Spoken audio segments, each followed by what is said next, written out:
What's good, ladies and gents? Welcome to the MKO Pugilism Boxing channel, where we talk all things boxing. Remember to like and subscribe, hit the bell notification, put it on all so you can get notified immediately as soon as we're dropping any new content on the channel. So without further ado, let's get into it. So in the aftermath of Canelo versus Billy Joe Saunders, I believe Canelo in his post-fight interview, he said clearly, he wants Caleb Plant next because Caleb Plant, he has that missing link, he has that last belt that Canelo needs to call himself the undisputed super middleweight champ of the world, and that will be, I believe, a record for a Mexican fighter. So he wants to be that undisputed champion. And even prior to Canelo versus Saunders, there was talk many times of Canelo versus Plant. Reason being, Plant has been offered the Canelo fight, I think it's twice, and both times he's turned it down. Similar reasons to what Saunders gave before, about, oh, I don't have enough time to prepare, don't have enough time to train, you're trying to catch me out, blah, blah, blah. So there was excuses coming from the side of Plant. And now it's all come around full circle. He's got something that Canelo wants, so obviously Canelo wants to fight. He wants to get that last piece of the puzzle, not because of the fighter, but because of the belt and that significance. Canelo, as I said, definitely wants this because Plant, he's just that one guy with the one belt that stands between him and the undisputed super middleweight championship. He's got that all-important last belt. Plant has over the past few weeks and stuff, since after the Saunders fight, he made some certain comments about Canelo and about what happened with Saunders, and he made this comment that everyone picked up on, saying, "Oh, you can't break a poor boy's jaw, or you can't break a poor boy's face," or something like that, which is in reference to the fact that Canelo, obviously, with that perfect uppercut, managed to, according to Team Saunders at least, break the eye socket of Billy Joe Saunders and gave him some fractures on his cheekbone. So it's more or less like you break someone's face when you do that. So Plant was like, "Well, you ain't doing that to me. You ain't breaking a poor boy's face." You know what I mean? So he was talking tough on in the Twitter sphere, saying, "Nah, not happening to me, not my face, not this poor boy here," or whatever. So yeah, and that's fair comment by him. I think I like when fighters do things of that nature because it shows that they're being competitive. It shows that what you do as a fighter doesn't frighten me. It shows that, yep, they're up for the fight, and it shows the right kind of attitude that, although yes, what he's done is bad, but guess what? It's not happening to me. You ain't doing that to me. So it shows a sort of good attitude. It shows a fighting spirit from Caleb Plant. But I will add this, that there's great words, great tough talk, but those words will only hold weight and only really mean something if he ends up actually taking the Canelo fight. I would add that to it, that yeah, good words, good tough talk, but guess what? Unless you actually fight Canelo and you actually stick to your word, you actually show that you're not breaking my face in the squared circle in the ring, then your words are just empty. So it's good talk, but if that talk is not followed by the action of actually fighting, then the words mean nothing. That's my view on it. Plant has also made certain comments about money. He's been talking about, yep, I've been a 7-figure fighter now for 2 fights and that. So showing that basically he's been able to make clear over 7 figures, so well over $1 million or whatever over his past 2 fights. So he's starting to make more money, and that happens with a lot of Al Heyman fighters because Al Heyman's a very shrewd, very good businessman, and he knows how to make money, and he teaches certain principles to the fighters, and that's one of the things that you can sort of like about Heyman, maximizing the money and profit for the fighters in his management style. There's things that we don't like, but at least on that front, yeah, good point there. He's talking about, yeah, I've been making 7 figures.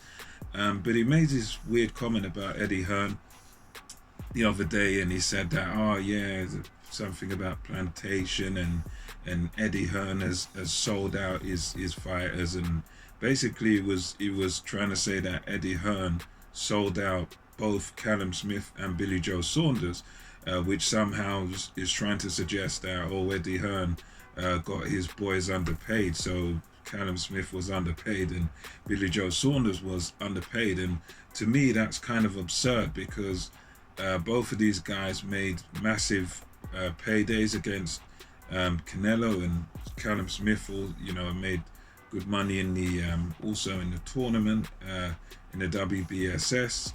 Winning that tournament, made a good ton of money in there, and made fantastic money against Canelo. It was a career high payday for Callum Smith. So how you call that selling someone out, I have no idea. Also with Billy Joe Saunders is said to have made around $8 million or £8 million for fighting Canelo. So, and he's not made anywhere close to that money before. So how you call that selling out is just absurd to me. It's beyond me. So I think that comment about he sold out his fighters and blah blah blah, he didn't sell out anyone. At the end of the day, he got his fighters the best fight against the pound for pound best fighter in the world. He got them both the opportunity to fight him, and he got them both fantastic money, career high money for doing so. So how that's selling out, that's just nonsense, really, to me. That doesn't make any sense.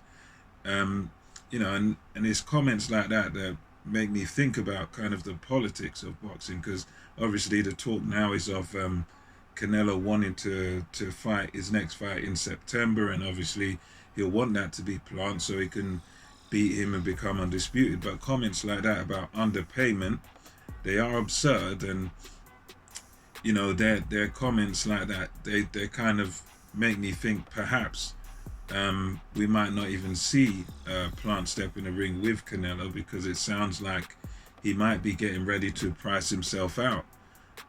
Similar to the Sean Porter thing with the $1 million, and similar to what a lot of these fighters say today, where they're like, oh yeah, I'll fight anybody, blah blah blah, and then they get this career high offer, which I'm sure it is going to be career high money for Caleb Plant, and he's talking about selling people out, and I'm the 7-figure man, blah blah blah. But look, at the end of the day, you talk all this about money, but it's almost, when you go up against a guy that's like the proper A side, like a Canelo Alvarez, he's the money man. Canelo's the money man. He's the man that's actually bringing the money and the fans and everything to the table. You fight him, you're very much going to be the B side, unless you can step in there and beat him. Anyway, prior to that, if you unless you've stepped in and you've beaten him, or you bring more money to the table, you're the B side. So it's a bit weird, all this talk about money, I think, because look, at the end of the day, whatever you get, if you get the same as Saunders, the $8 million, this is going to be career high money for a fighter like Caleb Plant, because he's a champion, but he hasn't fought he hasn't fought the best super middleweights yet. He hasn't fought his peers. He hasn't fought a Saunders, a Smith, or any of these other top super middleweights out there who's in their prime. He's fought Caleb Truax, and there's a few other little names on his resume, but he hasn't really done anything significant to really say, oh yeah, I want more than Saunders, I want more than this person, that. But he haven't really done anything significant to demand that, any more than what Billy Joe Saunders has got. Because the thing is, with Saunders has achieved more than Plant. He's a two-way champion. He's fought some good names. When you think of who he's beat, John Ryder is a world-class guy. Chris Eubank Jr., world-class fighter. Andy Lee was another good fighter who he took the the title off at middleweight. So he's been in of connect. So Saunders has got their resumes are thin among some of these guys, but compared to a Saunders or someone like that, and even compared to a Callum Smith, Caleb Plant's resume is quite thin. So for him to be sort of talking about, oh yeah, it's sold out and this money and that, it's a bit kind of rich coming from him, because both of those guys who's talking about, both of the fighters, they earned career high money, and going into the Canelo fight, they'd done more than what he'd done. They'd fought better competition than what he fought. So it's one of them where I do hope the fight happens, but when you hear the guys talking like this about money and selling out and all that sort of business, it does lead me to think that I'm optimistic about it. I hope we do see the fight happen, but I do have that little that nagging doubt that I'd put it as a 50-50. Maybe we see this fight, but I'd more lean towards maybe we don't, because I think he might be again another one of these guys who's a bit delusional about how much money they want, and how much, even you're offering career high money, he might, going by the last two that he turned down, I hope I'm wrong, but it looks like I think I'd slightly lean more toward we're not going to see this Plant versus Canelo, or Canelo versus Plant. I hope I'm wrong about that, but that's just a few of my thoughts on it. I do hope we see it, because I think, don't get me wrong, I don't give Plant much of a chance. He's a decent fighter, but I don't think he's done anything or fought anybody that could really prepare him for the high level and that Canelo is at. So I think the fight would only have one winner, Canelo, and this might be one of those where I don't know, maybe Heyman might not let him take on Canelo without some sort of multi-fight PBC deal. I don't know, it might be something like that. But yeah, let me know your thoughts on this. Do you think we will see Canelo versus Caleb Plant, or perhaps like me, you think probably politics get in the way of it? But anyway, let me know your thoughts, and until next time, it's MKO Pugilism, over and out. Catch you on the next one.